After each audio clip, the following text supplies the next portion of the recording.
Hello नमस्ते, म नारायण पौडेल। आज मैले कम्पनीज एक्ट एकदमै भिभिआई सेक्सनहरूलाई फोकस गरेर एक्जामको लागि जुन भिभिआई छन् ती सेक्सनहरूलाई एक्सप्लेन गर्ने प्रयास गर्नेछु। र कम्पनीज एक्ट यो हाम्रो आधा भनेको क्याप 2 मा पढ्नुपर्छ भने आधा भनेको क्याप 3 मा पढ्नुपर्छ।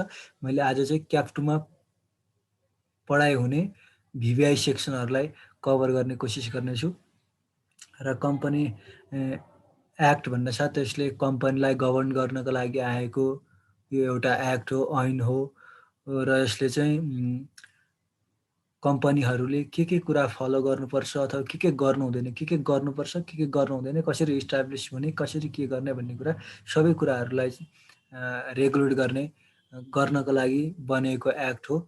र यही एक्ट अन्तर्गत रहेर कम्पनीजहरू सञ्चालन हुनुपर्ने हुन्छ, दर्ता हुनुपर्ने हुन्छ र बन्द पनि हुनुपर्ने हुन्छ। र हामी यसमा चाहिँ हामीलाई थाहा छँदैछ एक्ट पढ्दाखेरि जहिले पनि हाम्रो सेक्सन 2 मा चाहिँ एकदम भिभिआई पोइन्टहरू दिएको हुन्छ अथवा केही वर्डहरू एक्सप्लेन गर्ने कोसिस डेफिनेसनहरू दिएको हुन्छ।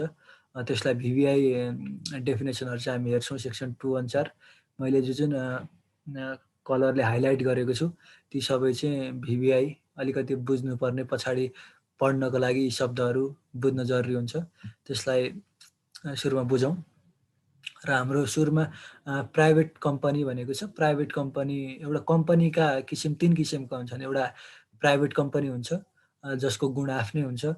पब्लिक कम्पनी हुन्छ अर्को, त्यसको पनि आफ्नै गुण हुन्छ। त्यो पछाडि हामी बुझ्नेछौँ। अर्को भनेको कम्पनी नट डिस्ट्रिब्युटिङ प्रफिट भन्ने हुन्छ। यसको पनि आफ्नै विशेषता छ। र कम्पनीको रूपमा दर्ता हुँदाखेरि 3 किसिमले दर्ता हुन सकिन्छ। एउटा प्राइभेट कम्पनीको रूपमा, एउटा पब्लिक कम्पनीको रूपमा र अर्को भनेको कम्पनी नट डिस्ट्रिब्युटिङ प्रफिट्सको रूपमा। यसरी 3 तरिकाले हामी सामान्यतया पब्लिक र प्राइभेट भन्ने कुरा त बुझिरहेको, तर कम्पनी नट डिस्ट्रिब्युटिङ प्रफिट पनि एउटा छुट्टै खालको कम्पनी हो। जसको अर्थ चाहिँ के हुन्छ भन्दा means company incorporated under chapter 19 on condition that it shall not be entitled to distribute or pay to its member any dividends or any other monies out of the profit earned or savings made for the attainment of any objective भनेको छ।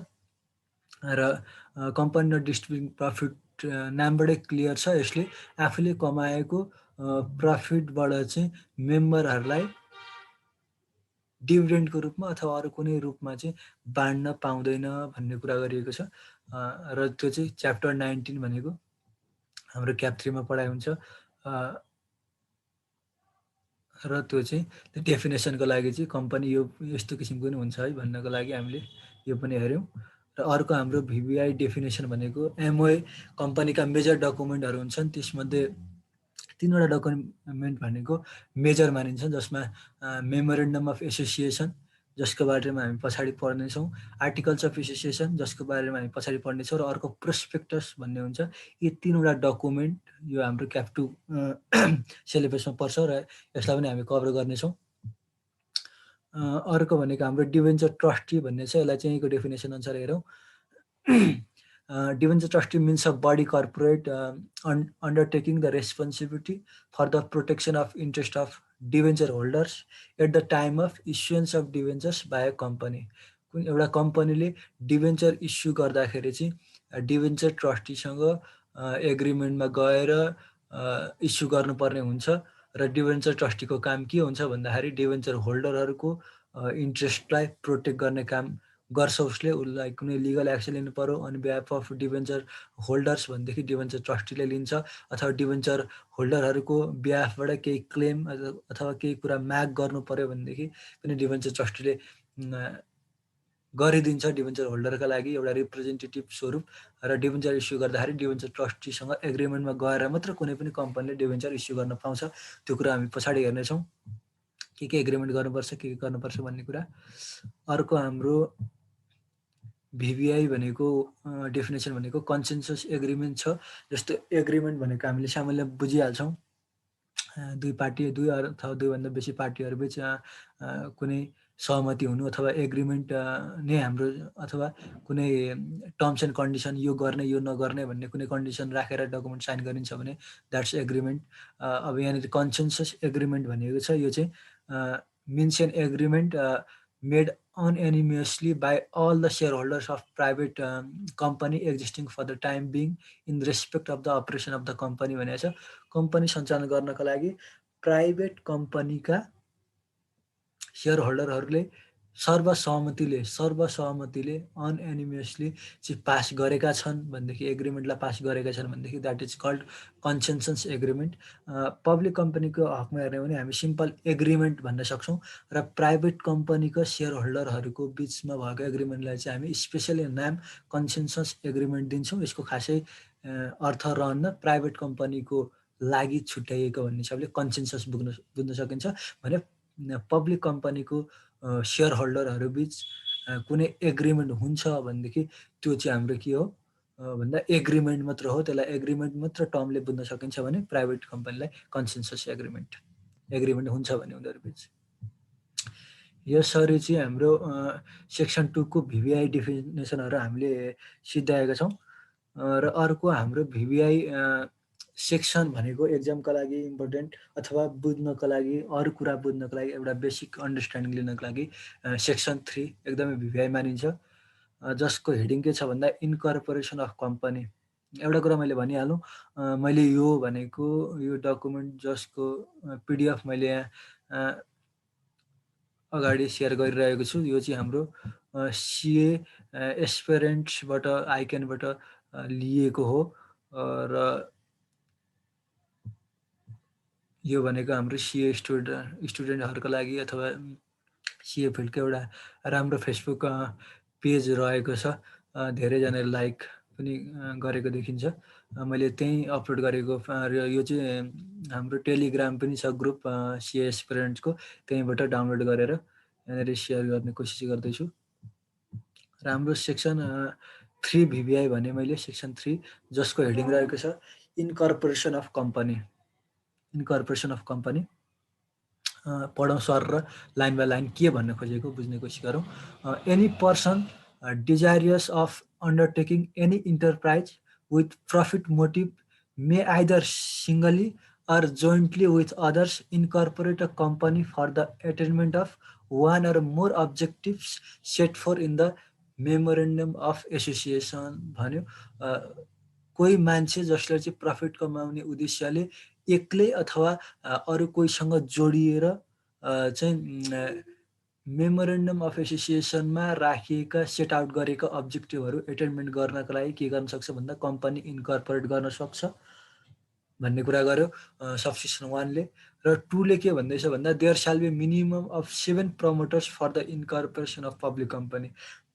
मास्तिर के भन्यो, कोही पनि मान्छे एक्लै अथवा धेरैजना मिलेर चाहिँ अरूसँग मिलेर चाहिँ प्रफिट कमाउन चाहन्छ भने कम्पनी खोल्न सक्छ भन्ने कुरा गर्यो। तर त्यसो भन्दै गर्दा 2 ले अलिकति एउटा स्पेसल केस के भन्यो भन्दा पब्लिक कम्पनीको रूपमा खोल्नु छ भने चाहिँ 7 प्रमोटर हुन जरुरी छ है भनेर भन्दैछ। अब प्रमोटरको अर्थ के, जसले चाहिँ संस्थापना अथवा कम्पनी स्थापना गरेर सुरुमा स्थापना गर्छन् ती मान्छेहरूलाई प्रमोटर भनिन्छ र कमसेकम 7 जना मिल्नुपर्छ पब्लिक कम्पनी खोल्नको लागि र मात्र पब्लिक कम्पनी खोल्न सकिन्छ। प्राइभेट कम्पनीको लागि त एकजनाले पनि सक्ने देखियो, मास्तिर 1 ले एउटा अथवा जोइन्टी भनिसकेको छ। 2 को अझै एउटा एक्सेप्सनको रूपमा के आयो, provided however that 7 promoters shall not be required for the incorporation of another public company by any public company।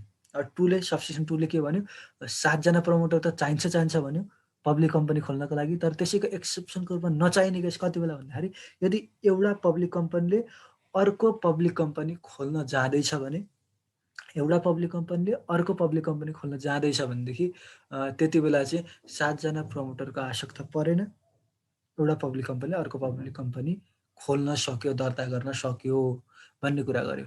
अर्को 3 मा के भन्दैछ, notwithstanding anything contained elsewhere in this section, a company not distributing profit may subject to the provision contained in chapter 19 be incorporated for attainment of one or more objectives भन्यो। अब section 3 मा जेसुकै भने तापनि सेक्सन 3 को 1 र 2 मा जेसुकै भने तापनि एउटा कम्पनी जुन चाहिँ के छ नट डिस्ट्रिब्युटिङ प्रफिट छ उसले चाहिँ च्याप्टर 19 मा कन्टेन गरिएका अथवा सेट आउट गरेका प्रोभिजन अन्तर्गत रहेर एउटा अथवा धेरैवटा अब्जेक्टिभहरू पुरा गर्नको लागि प्राप्तिका लागि इन्कर्पोरेट हुन सक्छ भन्ने कुरा गर्यो। भनेपछि पब्लिक र प्राइभेट कम्पनीको कुरा हामीले मास्टर गरिहाल्यौँ। अर्को तेस्रो किसिमको कम्पनी पनि हुन्छ जसको नाम हुन्छ कम्पनी नट डिस्ट्रिब्युटिङ प्रफिट। उसले स्थापना हुन चाहन्छ भनेदेखि कुन प्रोभिजन अन्तर्गत स्थापित हुनु पर्यो भन्दाखेरि च्याप्टर 19 जुन चाहिँ हाम्रो क्याप 3 मा पर्छ त्यो अन्तर्गत रहेर उसले इस्टाब्लिस भएर आफ्नो अब्जेक्टिभ एटेन्ड गर्न सक्छ, प्राप्त गर्न सक्छ। अर्को भिभिआई सेक्सन भनेको application to be made for the incorporation of company भनिएको छ। कम्पनी खोल्नु पर्यो भनेदेखि के गर्ने एप्लिकेसन दिनुपर्ने हुन्छ। के कुरा जोडेर कसरी एप्लिकेसन दिने भन्ने कुरा चाहिँ हाम्रो सेक्सन 4 ले गर्दैछ। कम्पनी एक्ट 263 मा छौँ हामी। Application to be made for the incorporation of company. Any person desirous of incorporating a company pursuant to Section 3 shall make an application to the office through electronic medium for the approval of proposed name भन्ने भन्यो। अब 3 अन्तर्गत section 3 अन्तर्गत रहेर कसैले पनि company खोल्न चाहन्छ भने उसले के गर्नु पर्यो त्यस्तो इच्छुक व्यक्तिले चाहिँ इलेक्ट्रोनिक मिडियमको थ्रुबाट नाम एप्रुभल गराउनु पर्यो। त्यसको लागि सुरुमा अफिसलाई एप्लिकेसन दिनु पर्यो। अब यहाँ अफिस भनेको के हो भन्दा सिआरओ भन्छौँ हामी, कम्पनी रजिस्ट्रार अफिस, जसले चाहिँ कम्पनीको रेगुलेट गर्ने एउटा संस्था हो, जसले कम्पनी इस्टाब्लिस गर्छ, बन्द गर्ने काम अथवा त्यसका प्रोसेसिङहरू रेगुलेट गर्ने काम सबै कुरा चाहिँ कसले गर्छ अफिसले गर्छ। अफिस भनेको यहाँ कम्पनीको अफिस होइन कि कम्पनीलाई रेगुलेट गर्ने अफिस हो, जसलाई हामी CRO company registrar office CRO अथवा ओसिआर भनेर पनि चिन्दछौँ। र त्यहाँनिर चाहिँ अब कसैले कम्पनी खोल्न चाहन्छ सेक्सन 3 अन्तर्गत रहेर भनेदेखि चाहिँ एप्लिकेसन दिनु पर्यो। केका लागि सुरुमा नाम एप्रुभ गराउनको लागि। म यो नाममा खोल्न चाहन्छु, के तपाईँ मलाई एप्रुभल दिनुहुन्छ भनेर अनलाइनमा एउटा साइट छ सिआरओ भनेर, अनलाइनमा गुगलमा गएर सर्च गर्ने। सर्च गरिसकेपछि त्यहाँनिर एप्लाई गर्न मिल्छ र नाम एप्रुभल का लागि एप्लिकेसन दिन सकिन्छ। अब 2 ले के भन्यो, if the notice of companies name approval is received from the office pursuant to section 1, the applicant shall upload and submit following documents to the office along with the application in the prescribed format भन्यो। अब 4 को 1 अन्तर्गत रहेर name एप्रुभलको लागि application दिइसकेपछि र approval आयो, ल तपाईँले यो नामको कम्पनी खोल्न सक्नुहुन्छ भनेर कसले भन्दा अफिसले अथवा सिआरओले चाहिँ इन्फर्मेसन दियो, त्यो मेलमा पठाइदिन्छ उसले। त्यो आइसकेपछि चाहिँ अब चाहिँ म कम्पनी दर्ता गर्छु है भनेर, त्यो चाहिँ नामका लागि एप्रुभल यो नामको खोल्न सक्छु भनेर मागेको थियो मास्तिर। अब चाहिँ कम्पनीको रूपमा दर्ता हुन्छ है भनेर एप्लिकेसन दिनु पर्यो र त्यो एप्लिकेसनको साथमा दर्ता हुनको लागि चाहिँ तलका फलोइङ डकुमेन्टहरू सबमिट गर्नुपर्छ भनेर भन्यो।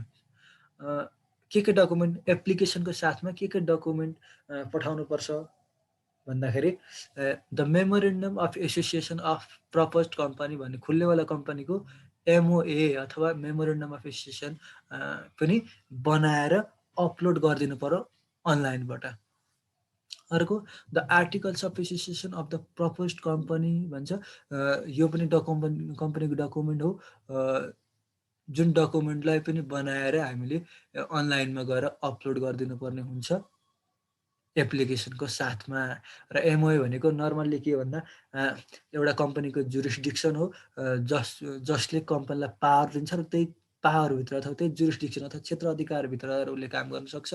अर्को सेकेन्डमा बीमा भनेको आर्टिकल्स अफ एसोसिएसन भनेको चाहिँ त्यो क्षेत्र अधिकारभित्र रहेर कम्पनीको अब्जेक्टिभलाई कसरी एचिभ गर्छ त, को मान्छे कम्पनीमा आएर बस्छन्, के काम गर्छन्, उनीहरूको पद के हुने, उनीहरूले पाउने फ्यासिलिटी के हुने, काम कारबाही कसरी चल्छ भन्ने सबै कुरा चाहिँ सेकेन्ड नम्बर बीको आर्टिकल्स अफ एसोसिएसनमा प्रोभिजन बनाइएको हुन्छ।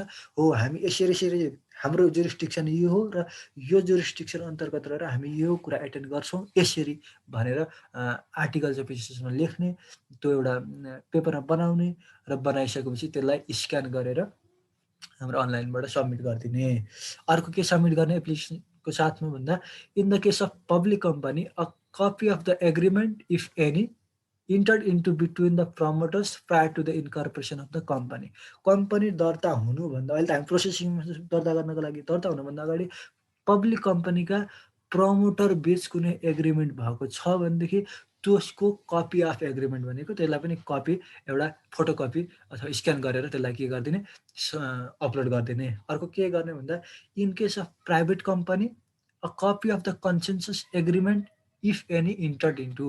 अब प्राइभेट कम्पनीको केसमा पनि प्रमोटर अथवा भनौँ सेयर होल्डरहरू बिच कुनै एग्रिमेन्ट भएको छ भनेदेखि त्यसलाई कन्सेन्सस एग्रिमेन्ट भन्छौँ। त्यो एग्रिमेन्टलाई पनि के गर्ने, अनलाइनबाट अपलोड गरिदिने एप्लिकेसनको साथमा। अर्को के गर्ने भन्दाखेरि, where prior approval or license has to be obtain from anybody under the prevailing law prior to the registration of company carrying on any particular type of business or transaction pursuant to the prevailing law, such approval or license भन्यो।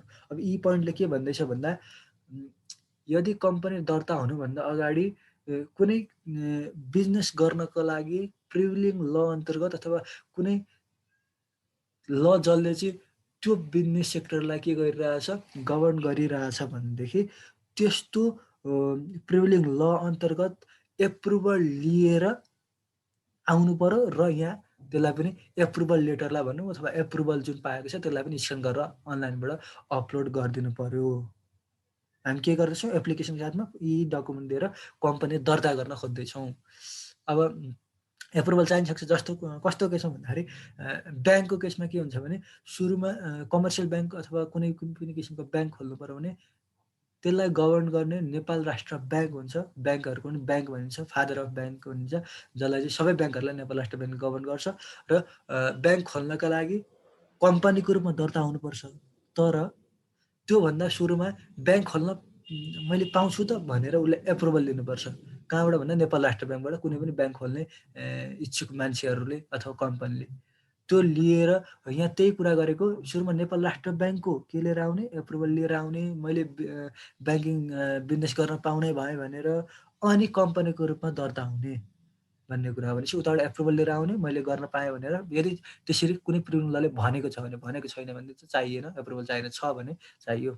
एफले अर्को के भन्छ, एफले अर्को के कुरा चाहिन्छ भन्छ भन्दा, where the promoter is a Nepalese citizen, a certified copy of the citizenship certificate, and where a corporate body is a promoter, a certificate of registration of incorporation, decision of the board of directors regulating the incorporation of the company, and the major document regarding incorporation भन्ने भन्यो। भनेपछि F number अर्को हाम्रो के कुरा upload गरिदिनु पर्यो अनलाइनबाट एप्लिकेसनको साथमा भन्दाखेरि, यदि प्रमोटर भनेको खोल्ने मान्छे चाहिँ नेप्लिज सिटिजन हो भनेदेखि उसको के चाहियो, सिटिजनसिप सर्टिफिकेट चाहियो, कपी अफ सर्टिफाइड भएको सिटिजनसिपको कपी पनि अपलोड गरिदिनु पर्यो। यदि ऊ के हो भनेदेखि नेप्लिज सिटिजन हो भनेदेखि। यदि नेप्लिज सिटिजन होइन, एउटा मान्छेले नखोलेर कम्पनीले अर्को कम्पनी खोल्न आँट्दै रहेछ भनेदेखि, त्यस्तो कम्पनी जुन खोल्ने कम्पनी हो, जसले चाहिँ अर्को कम्पनी खोल्न गइरहेछ, त्यो कम्पनीको के चाहियो, रजिस्ट्रेसन सर्टिफिकेट चाहियो।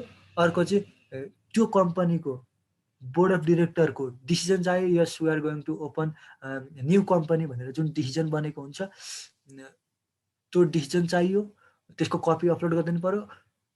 र अर्को कुरा भनेको, जुन कम्पनीले अर्को कम्पनी खोल्न आँटिरहेछ, यो कम्पनीको मेजर डकुमेन्ट्स रिगार्डिङ इन्कर्पोरेसन, कसरी कहाँ गएर दर्ता भएको, कसरी दर्ता भएको, अथवा के मेजर डकुमेन्टहरू के छन्, त्यो कुरा पनि अपलोड गरिदिनु पर्यो, मैले यो कम्पनी खोल्न आँट्दैछु भनेर। यदि एउटा कम्पनीले अर्को कम्पनी खोल्न आँट्दैछ भनेदेखि एप्लिकेसन साथमा यी डकुमेन्ट अपलोड गर्नु पर्यो। अर्को जी नम्बरमा के अपलोड गर्नु पर्यो भन्दा where the promoter is a foreign person, यदि नेप्लिज पर्सन नभएर फरेन पर्सन हो भने, अथवा चाहिँ अरू फरेन कम्पनी हो भने, अथवा फरेन बडी हो भने, permission obtain under the prevailing law to make investment or carry on business or transaction in Nepal भन्यो। अब फरेनबाट कोही मान्छे आउँछ भने चट्ट नेपालमा इन्भेस्ट गर्न पाइहाल्छ भन्ने कुरा हुँदैन। फरेनबाट कुनै कम्पनी आएर नेपालमा इन्भेस्ट गर्न चाहन्छ भनेदेखि उसले काम गर्न पाइहाल्छ भन्ने कुरा हुँदैन।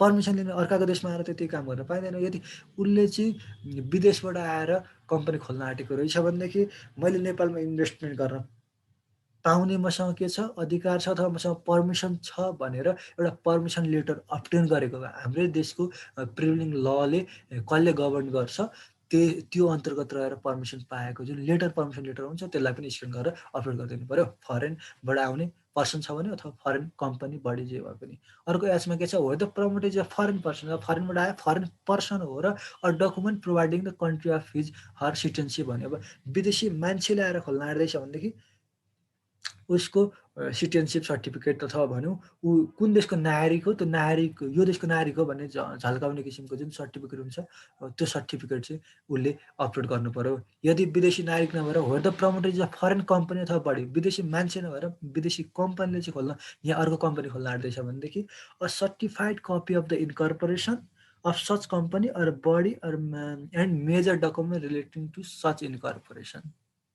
के भन्यो यसले, यदि विदेशी कम्पनी र विदेशी बडीले आएर नेपालमा अर्को कम्पनी खोल्न आँट्दैछ भने त्यति बेला चाहिँ उसको इन्कर्पोरेसनको सर्टिफाइड कपी पनि अपलोड गर्नु पर्यो र मेजर इन्कर्पोरेसन सम्बन्धी उसका मेजर डकुमेन्टहरू के छन् त्यो पनि एप्लिकेसनको साथमा अपलोड गरिदिनु पर्यो अनलाइनबाट। यति भएपछि एप्लिकेसन दिएको मानिन्छ अथवा चाहिने डकुमेन्ट सबमिट गरेको मानिन्छ।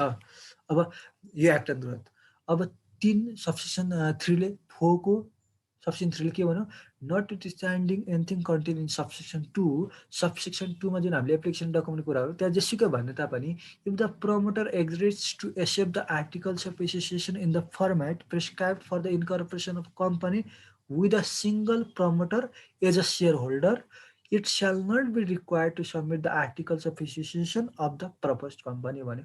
2 नम्बरमा हामीले के भनेको थियौँ, एउटा एमओए सबमिट गर्नुपर्छ, अर्को एओए पनि भनेको आर्टिकल्स अफ एसोसिएसन पनि सबमिट गर्नुपर्छ भनेको थियौँ। तर 3ले के भन्दैछ भन्दाखेरि यदि सिङ्गल एउटा सेयर होल्डर भएर कम्पनी प्राइभेट कम्पनीको रूपमा ऊ दर्ता हुन चाहिरहेको छ, एउटा प्रमोटरले खोलेर एउटा सेयर होल्डर बनेर उसले खोल्न चाहिरहेको छ र आर्टिकल्स अफ एसोसिएसन चाहिँ जुन प्रिस्क्राइब छ, एउटा प्रिस्क्राइब फर्मेट छ, दिएको फर्मेट छ, त्यही फर्मेटमा यसलाई सहर्ष स्वीकार्छु भन्छ भनेदेखि त्यस्तो केसमा उसले छुट्टै आर्टिकल्स अफ एसोसिएसन मेरो काम कारबाही यो हुने, मैले यो मान्छेहरू राख्ने, यसको काम कारबाही यो हुने भनेर सिङ्गल प्रमोटर सिङ्गल सेयर होल्डरवाला कम्पनीले चाहिँ के गर्नु पर्दैन, आर्टिकल्स अफ एसोसिएसन बुझाउनु पर्दैन यदि उसले दिएको फर्मेटलाई यही फर्मेटलाई स्वीकार्छु भन्छ भनेदेखि त्यो अपलोड गरिराख्नु परेन भन्ने कुरा 4 सेक्सनले गर्यो। 4 सेक्सन हामीले भिभिआई थियो, हामीले पढ्यौँ। अर्को 5 मा छ रजिस्ट्रेसन अफ द कम्पनी। अब हामीले एप्लिकेसन त दिउँ तर अब उसले पनि त हेरेर रजिस्टर ल तेरो कम्पनी मैले दर्ता गरिदिएँ भन्नु पर्यो।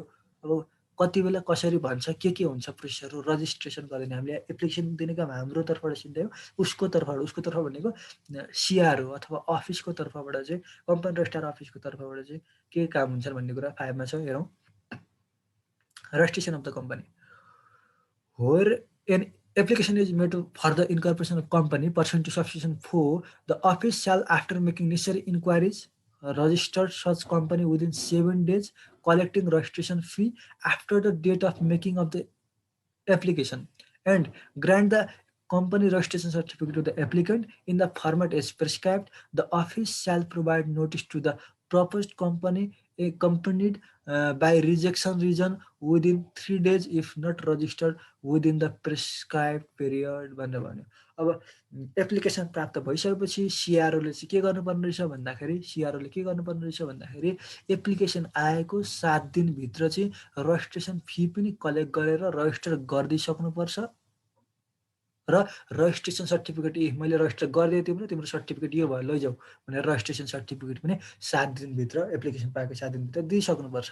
यदि नदिने हो भनेदेखि 7 दिनसम्म रजिस्ट्रेसन सर्टिफिकेट दिइसक्नुपर्ने सिआरओको दायित्व हो, यो कानुनले यो एक्टले भन्दैछ। यदि 7 दिनभित्र दिन सकेन भनेदेखि 7 दिन एक्सपायर भएको 3 दिनभित्र किन रजिस्टर नगरिदिएको त? उसले त एप्लिकेसन दिइसकेको थियो, किन रजिस्टर नगरिदिएको? सिआरओले किन रजिस्टर नगरिदिएको भनेर यो कारण चाहिँ रजिस्टर गर्न सकिएन भनेर 3 दिनभित्र 7 दिन सकेको 3 दिनभित्र चाहिँ एप्लिकेसन जसले दिएको थियो एप्लिकेन्टहरू कम्पनी खोलिदिनुहोस् भनेर जुन एप्लिकेसन दिएको थियो ती मान्छेहरूलाई अथवा त्यो कम्पनीलाई के गर्नु पर्यो? इन्फर्मेसन दिनु पर्यो सिआरओले 3 दिनभित्र। भनेको 7 दिनसम्म रजिस्ट्रेसन सर्टिफिकेट पाउनुसँग एउटा पिरियड छ, त्यो सिद्धिएको 3 दिनभित्र। अर्को digital signature shall also be validated while authenticating the documents relating to application and certificates and documents may be furnished through electronic medium भनेको छ।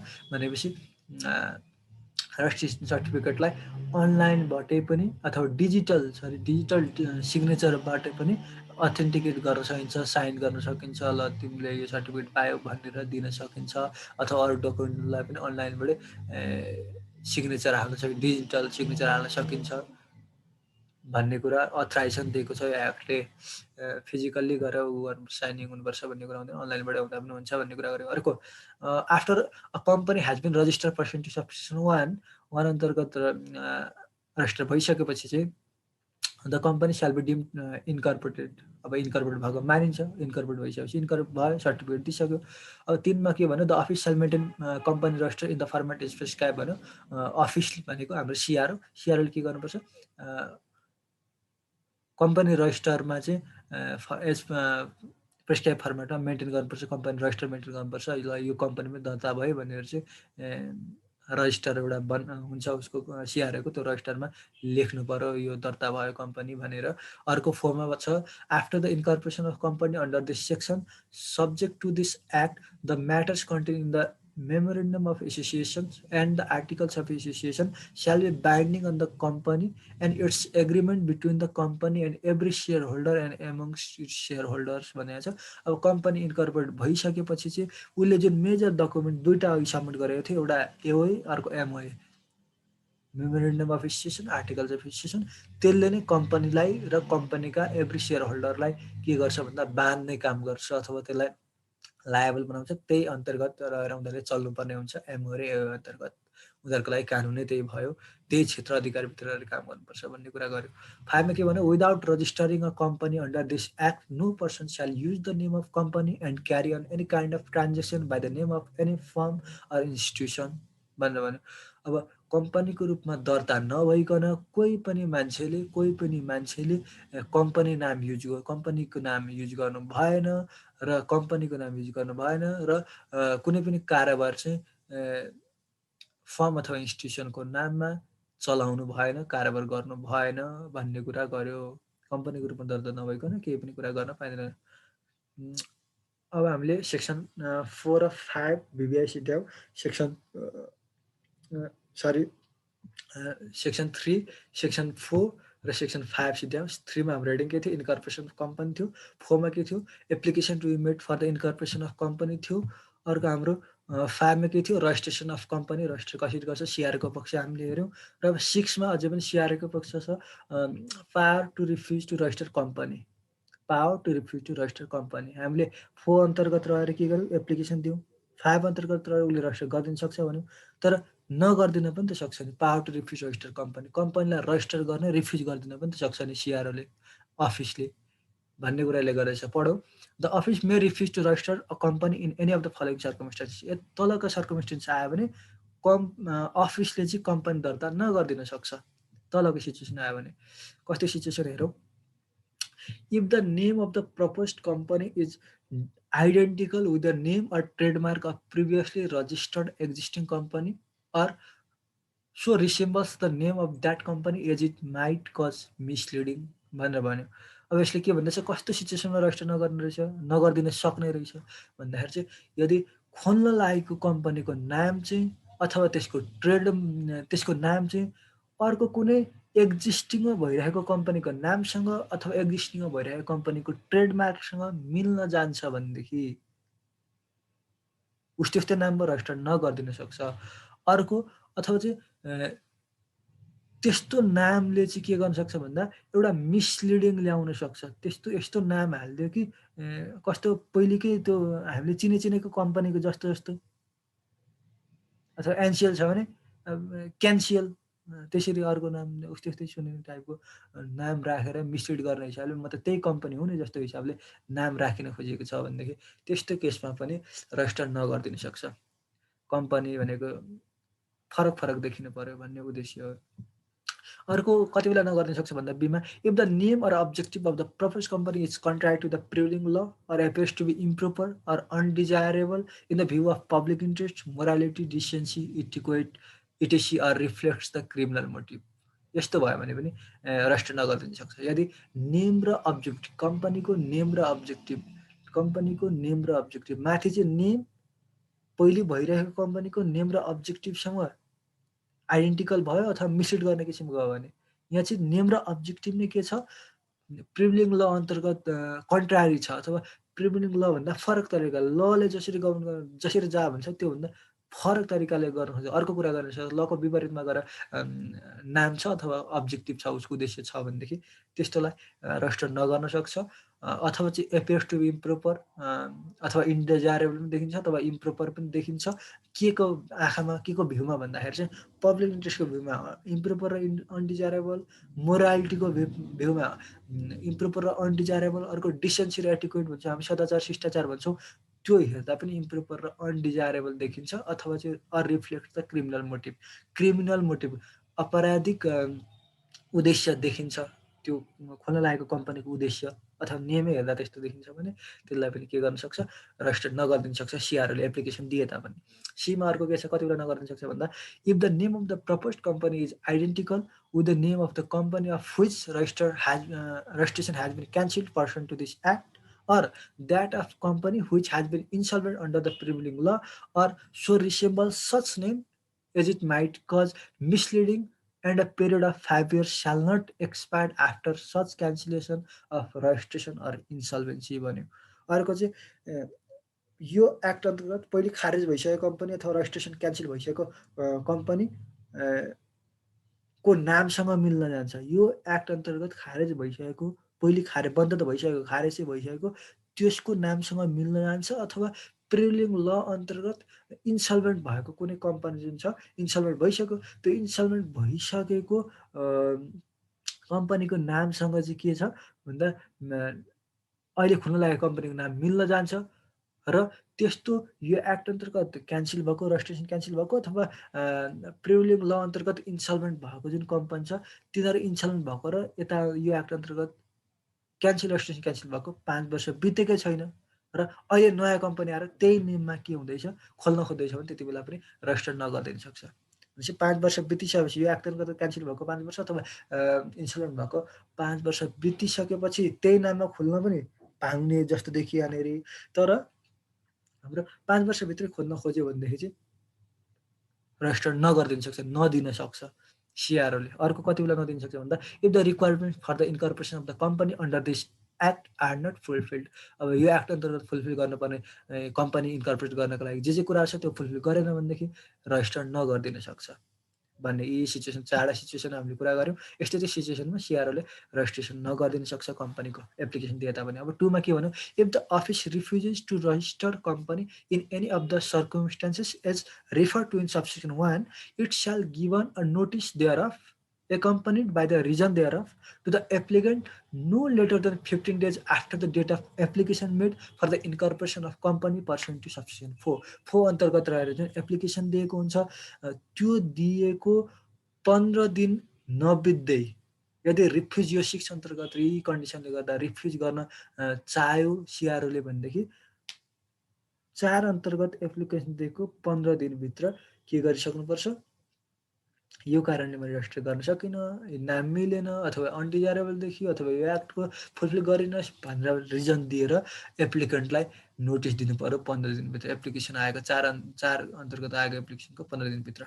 तिमीले के भन्छ, if the office refuses to register any company person to subsection 1 or fails to give notice pursuant to subsection 2, a person who is not satisfied may file a complaint in the court within 15 days भनेर भन्छ। अब अफिसले चाहिँ के गर्यो, refuse गर्यो 1 अन्तर्गतको condition रहेर अथवा 2 अन्तर्गत जुन 15 दिनभित्र नोटिस दिइसक्नुपर्ने थियो, त्यो 15 दिनभित्र नोटिस दिएन भनेदेखि चाहिँ त्यस्तो एप्लिकेन्ट जसलाई चाहिँ चित्त बुझेन यो कुरा किन रजिस्टर गराएन अथवा 15 दिनभित्र नोटिस किन दिएन मलाई भनेर जसले चित्त दुखाउँछ, चित्त दुखाउने मान्छेले गुनासो गर्ने ठाउँ कहाँ हो भन्दाखेरि कोर्टमा गएर गुनासो गर्नु पर्यो अथवा कोर्टमा केस फाइल गर्नु पर्यो। कति दिनभित्र भन्दा 15 दिनभित्र। 15 दिनभित्र जति बेला त्यो नोटिस दिँदैन, त्यो 15 दिन सिद्धिसकेको हुन्छ, तब पनि इन्फर्मेसन नआएपछि चाहिँ त्यो सिद्धिएको 15 दिनभित्र गएर उसले के गर्न सक्छ, कोर्टमा मुद्दा हाल्न सक्छ। र अहिले हामीले फोरमा के पढाएको थियौँ भनेदेखि रजिस्ट्रेसन 7 दिनभित्र गरिसक्नुपर्छ। यदि रजिस्ट्रेसन गर्दैन भने 7 दिन सिद्धिएको 3 दिनभित्र चाहिँ के गर्न सक्नुपर्छ, यो कारणले चाहिँ मैले रजिस्टर गर्दिनँ भनेर सिआरओले अथवा अफिसले चाहिँ एप्लिकेन्टलाई नोटिस दिनुपर्छ भनेको थियो। यहाँ चाहिँ फेरि 15 दिनभित्र दिनुपर्छ भन्ने कुरा गर्यो। अलिकति कन्ट्राडिक्सन जस्तो देखिन्छ। तर यसलाई कसरी बुझ्ने भन्दा उतापट्टि भनेको रजिस्ट्रेसन नगरिदिने, त्यो 7 दिन सिद्धिएको भित्र रजिस्ट्रेसन गरेन भने त्यो 7 दिन सिद्धिएको 3 दिनभित्र उसले नोटिस दिइसक्नुपर्छ भन्ने कुरा हो। यहाँ चाहिँ 15 दिन चाहिँ के भन्दाखेरि जुन हामीले फो अन्तर्गत सुरुमा नेम एप्रुभल लिनुपर्छ भन्ने कुरा गरेका थियौँ, मेन चाहिँ त्यसलाई फोकस गरेर बुझौँ।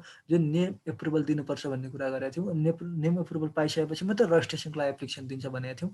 हो, नेम एप्रुभल चाहिँ 15 दिनभित्र दिइसक्नुपर्छ। अनि दिएन भने यही कारणले माथिको 6 अन्तर्गत यही कारणले दिएन भनेदेखि 15 दिनभित्र के गर्नुपर्छ, नोटिस दिइसक्नुपर्छ भन्ने कुरा हो। र उसले एप्रुभल दियो भने त फो अन्तर्गत अर्को एप्लिकेसन दिन्छ हामी इन्कर्पोरेसनको लागि, अनि 7 दिनभित्र उसले रजिस्टर गरिदिनुपर्छ। त्यो गरिदिइसकेपछि 3 दिनभित्र उसले गरेन भनेदेखि, नगर्ने भयो भनेदेखि के गर्नु पऱ्यो, नोटिस दिनु पऱ्यो 3 दिनभित्र। यो चाहिँ मेन नेम एप्रुभलको लागि भनेर 15 दिन बुझ्न सक्छौँ।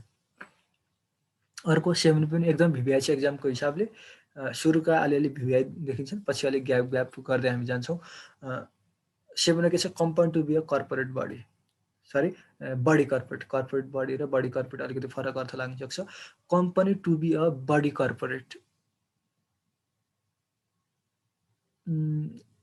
बडी कर्पोरेट भनौँ, कर्पोरेट बडी भनौँ, ठिक छ।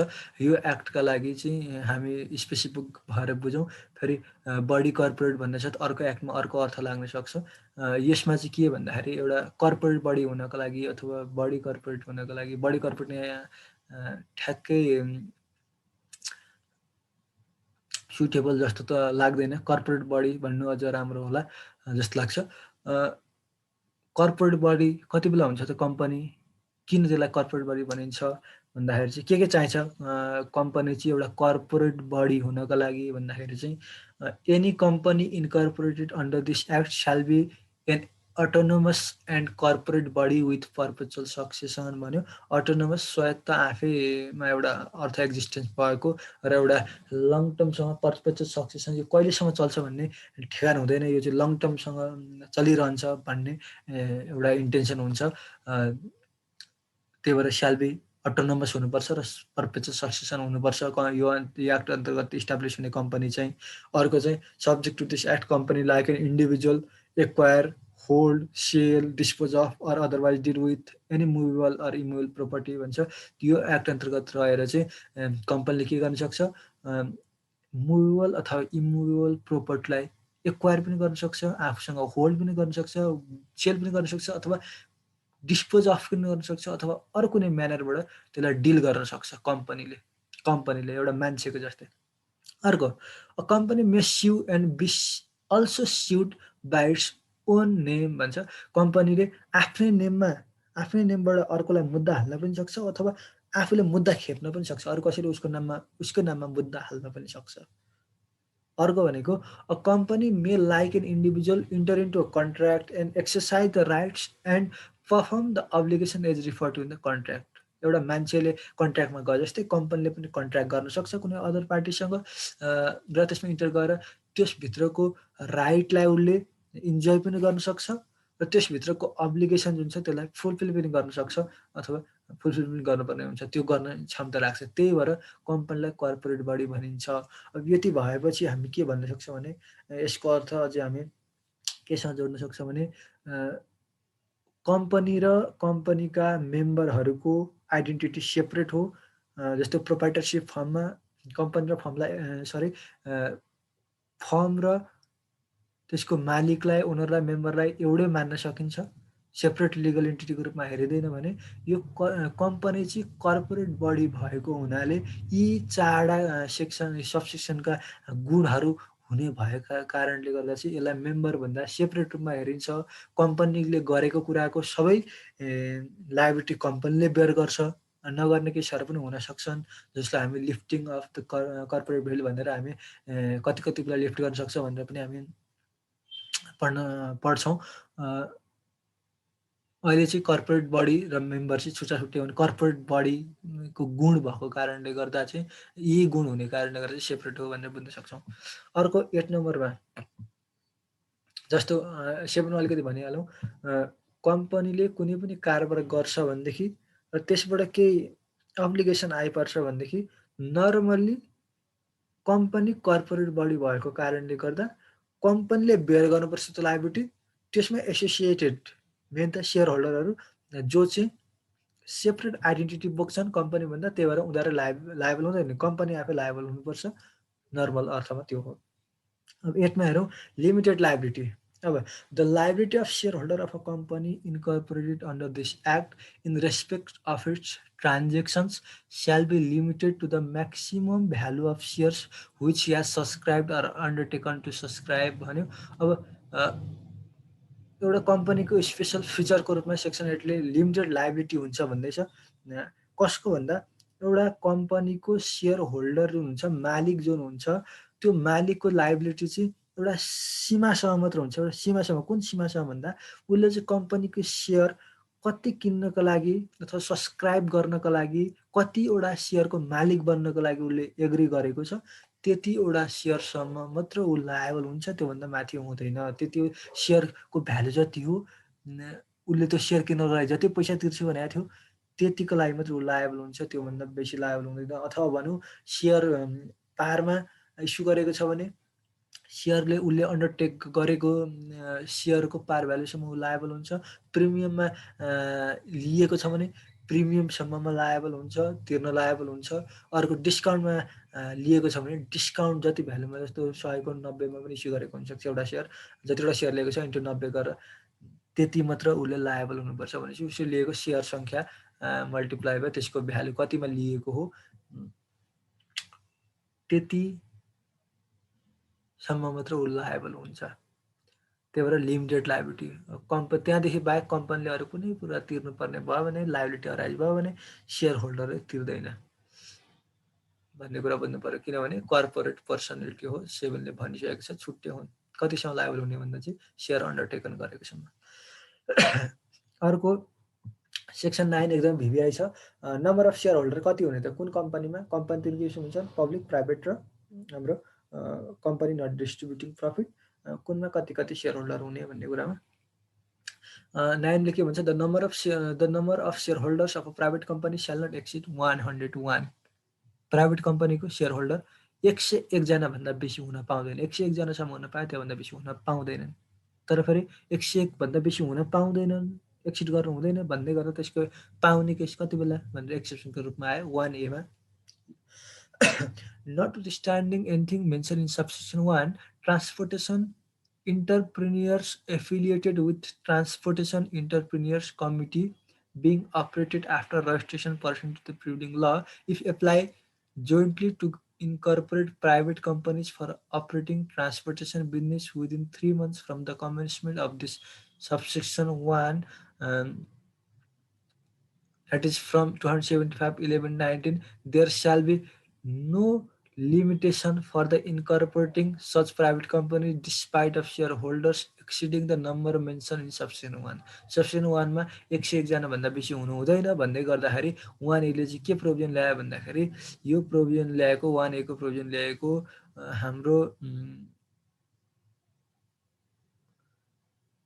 कति महिना भित्र भन्दाखेरि 3 month भित्र चाहिँ यदि ट्रान्सपोर्टेसन कम्पनी ट्रान्सपोर्टेसन बिजनेस सञ्चालन गरिरहेका इन्टरप्रेन्योर्सहरू बिजनेस होल्डरहरू जसले चाहिँ ट्रान्सपोर्टेसन इन्टरप्रेन्योर कमिटी अन्तर्गत रहेर त्यो भित्र एफिलिएटेड भएर उनीहरूले जुन ट्रान्सपोर्टेसन बिजनेस चलाइरहेको थिए अपरेट गरिरहेको थिए अब उनीहरू चाहिँ प्राइभेट कम्पनीको रूपमा दर्ता भएर चलाउन चाहन्छन् भने त्यसभित्रका जुन इन्टरप्रेन्योर्सहरू मालिकहरू जुन छन् त्यो चाहिँ 101 जना भन्दा बेसी भए पनि केही फरक परेन यदि यो प्रोभिजन आएको 3 महिनाभित्र कसैले प्राइभेट कम्पनीको रूपमा सञ्चालन गर्न चाहन्छ भनेदेखि त्यो भनेको 75 11 19 देखि 3 महिनाभित्र भन्ने कुरा त्यहाँ भन्यो र त्यति बेला अब त्यसको मालिकहरू थुप्रो थियो होला त्यो मिलेर जुन ट्रान्सपोर्टेसन बिजनेस चलाइरहेको थियो उनीहरू 400-500 जना थियो होला 400-500 जनाले अब उनीहरू कम्पनीको रूपमा दर्ता हुन चाहन्छन् भने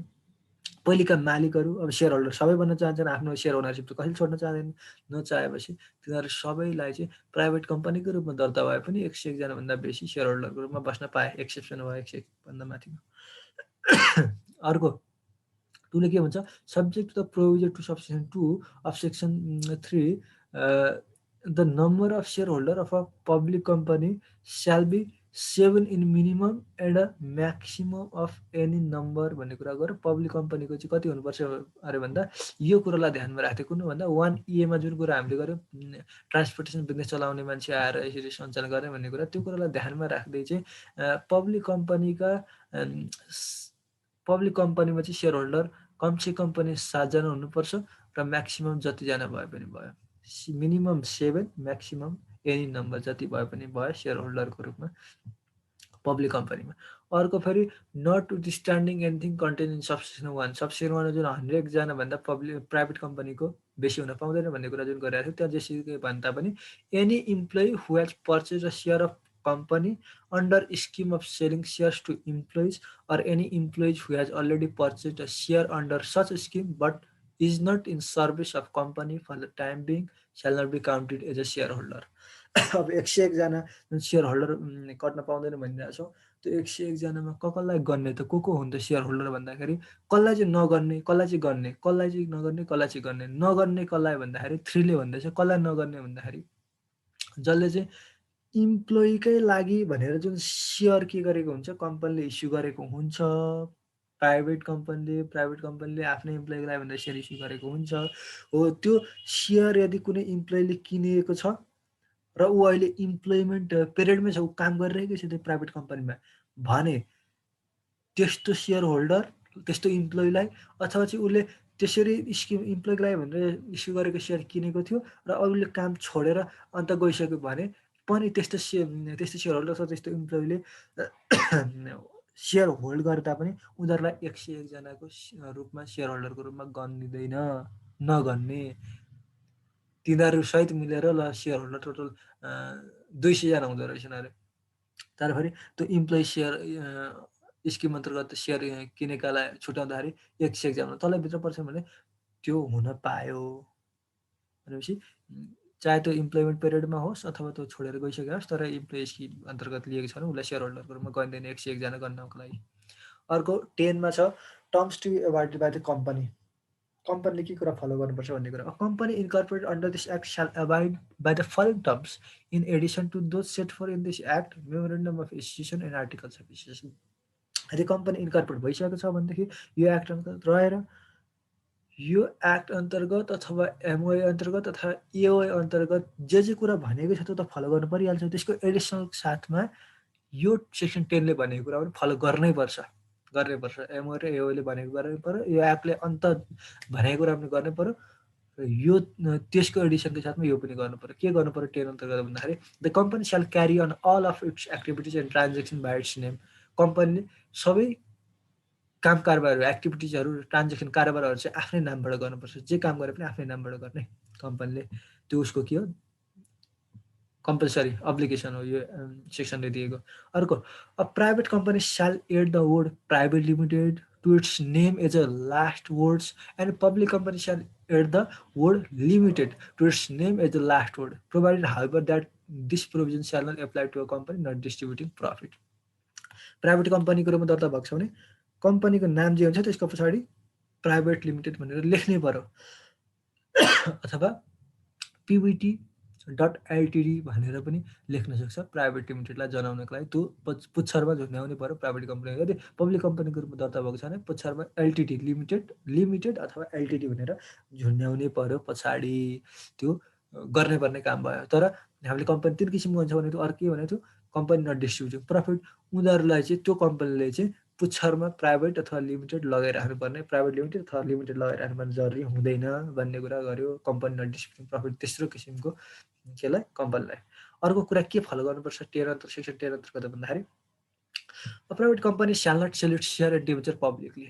प्राइभेट कम्पनीले पब्लिकलाई के गर्न पाउँदैन, सेयर पनि बेच्न पाउँदैन, डिबेन्चर पनि बेच्न पाउँदैन। मैले सेयर इस्यु गरेँ, आउनुहोस् किन्नुहोस्, पैसा दिनुहोस्, सेयरको मालिक बन्नुहोस् तपाईँ अथवा कम्पनीको मालिक बन्नुहोस् भन्न पाउँदैन। त्यसरी सेयर बेच्न पाउँदैन। अब सेयर भनेको के, एउटा कागज हो, कागज जसले चाहिँ यो कम्पनीको ओनरसिप तसँग छ है भनेर दिन्छ हो। त्यो कागज दिएर पैसा उठाउने काम चाहिँ गर्न पाउँदैन पब्लिकली। कसले? प्राइभेट कम्पनीले। अर्को, a private company shall not pledge or otherwise transfer title to its securities to any person other than its share holder without fulfilling the procedure content in the articles and memorandum or consensus agreement. Private कम्पनीले अर्को के कुरा पनि गर्नु भन्यो भने plays गर्नु भएन अथवा चाहिँ ट्रान्सफर गर्नु भएन यसको आफ्नो सेक्युरिटीलाई। प्राइभेट कम्पनीले आफ्नो सेयर अथवा डिबेन्चर अथवा सेक्युरिटीलाई चाहिँ के गर्नु भएन, प्लेज गर्नु भएन। प्लेज भनेको धितोको रूपमा राखेर जस्तो सुन राखेर लोन लिए जस्तै हाम्रो सेयर पनि भ्यालु हुन्छ, त्यो राखेर चाहिँ लोन लिने काम अथवा धितोको रूपमा राख्ने काम गर्नु भएन। अथवा अरू कुनै किसिमले आफ्नो टाइटल अर्कोमा ट्रान्सफर गर्नु भएन। प्राइभेट कम्पनीले कसलाई भन्दा आफ्नै भित्रकोलाई त गर्न पायो, other than its share holder, आफ्नो सेयर होल्डर बाहेक अरूलाई चाहिँ ट्रान्सफर गर्नु पर्यो। आफ्नै भइरहेको सेयर होल्डर बाहेक, प्राइभेट कम्पनी भइरहेको सेयर होल्डर बाहेक अरू कसैलाई टाइटल ट्रान्सफर गर्नु पर्यो अथवा प्लेज गर्नु पर्यो भनेदेखि चाहिँ articles of association or memorandum of association or consensus agreement जुन हुन्छ, यो 3वटा कुराको प्रोभिजनलाई फुलफिल नगरिकन अरू कसैलाई बेच्नु पर्दैन। आफ्नै भित्रलाई बेच्न पाए ठिक छ, तर आफूभन्दा बाहिरको मान्छेलाई बेच्नु पर्यो अथवा प्लेज गर्नु पर्यो भनेदेखि चाहिँ एमओए र कन्सेन्सस एग्रिमेन्टलाई फुलफिल गर्ने पर्यो, नगरिकन गर्न पाउँदैन भन्ने कुरा यो सेक्सनले दिएको कम्पलसरी प्रोभिजन भयो कसको लागि, प्राइभेट कम्पनीको लागि। अर्को ईमा छ, a company shall not open a partnership or private firm. यो एकदमै भिभिआई केस ल आउन सक्छ। के एउटा कम्पनीले पार्टनरसिप फर्म खोल्न सक्छ त? के एउटा कम्पनीले प्राइभेट फर्म खोल्न सक्छ त? कम्पनीका बिजनेसका 3वटा फर्म हुन सक्छन्, एउटा पार्टनरसिपको रूपमा खोल्ने, एउटा प्राइभेट फर्मको रूपमा खोल्ने, अर्को कम्पनीको रूपमा खोल्ने। कम्पनी छुट्टै फर्म हो, प्राइभेट फर्म छुट्टै फर्म हो, पार्टनरसिप फर्म छुट्टै फर्म हो एउटा बिजनेसको। भनेपछि एउटा कम्पनीले के पार्टनरसिप फर्म खोल्न सक्छ, के प्राइभेट फर्म खोल्न सक्छ भन्दा सक्दैन, ओपन गर्नु हुँदैन, स्याल नट ओपन, यसले ओपन गर्न पाउँदैन भनेर चाहिँ एउटा प्रोभिजन कम्पलसरी प्रोभिजन ल्याइदिएको छ सेक्सन 10 ले। अर्को, एफमा except as otherwise provided in this act a company not distributing profit shall not distribute dividends among its member or pay directly or indirectly any amount to a member or his or her close relative.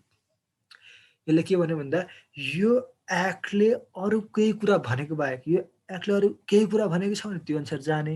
यदि त्यो कुरा भनेकोदेखि बाहेक, यो एक्टले भनेकोदेखि बाहेक अरू कुरामा चाहिँ company not distributing profit भन्ने चाहिँ तेस्रो किसिमको कम्पनी छ, त्यसले चाहिँ आफ्नो मेम्बरहरूलाई डिभिडेन्ड बाँड्नु हुँदैन अथवा डाइरेक्टली अथवा इन्डाइरेक्टली चाहिँ एमाउन्ट पे गर्नु हुँदैन। कसलाई भन्दा मेम्बरलाई अथवा उनीहरूको क्लोज रिलेटिभलाई। तेस्रो किसिमको कम्पनीले डिभिडेन्ड डिस्ट्रिब्युट गर्नु हुँदैन। तर फेरि यो एक्टले भनेको छ भनेदेखि त्यो अन्तर्गत गर्न पायो भन्ने कुरा। Except as otherwise provided in this act भन्ने कुरा गरेको छ। अथवा च्याप्टर 19 डिल गर्ला। हामी हाम्रो कोर्सभित्र पर्दैन क्याप 2 को लागि चाहिँ। अर्को 11 मा भिभिआई छ पनि पेड क्यापिटल अफ पब्लिक कम्पनीको रूपमा खोल्ने हो भनेदेखि क्यापिटल कति हुनुपर्छ त? क्यापिटल कति हुनुपर्छ त? पैसा कति हुनुपर्छ? पुँजी कति हुनुपर्छ? भन्दा the paid up capital of public company shall be a minimum of 10 million rupees except as otherwise provided in the prevailing law or in notification by the government of Nepal in the Nepal Gazette that the paid up capital of any particular company shall be in excess of the said required minimum भन्ने कुरा गर्यो। एउटा public कम्पनीको minimum capital कति हुनुपर्छ भन्दा 10 million हुनुपर्छ अरे, त्यो भनेको 1 करोड हुनु पर्यो। कति बेलासम्म भन्दा जतिलेसम्म प्रिभिलिङ लले अरू कुनै कुरा भन्दैन अथवा गभर्मेन्ट अफ नेपालले एउटा नेपाल ग्याजेट भन्ने उसको के छ नोटिस निकाल्ने ठाउँ हुन्छ, त्यहाँ नोटिस निकालेर यति हुनुपर्छ minimum paid up capital of public company भन्दैन, तबसम्म चाहिँ मिनिमम पेड अफ क्यापिटल कति हुन्छ? 10 million हुन्छ।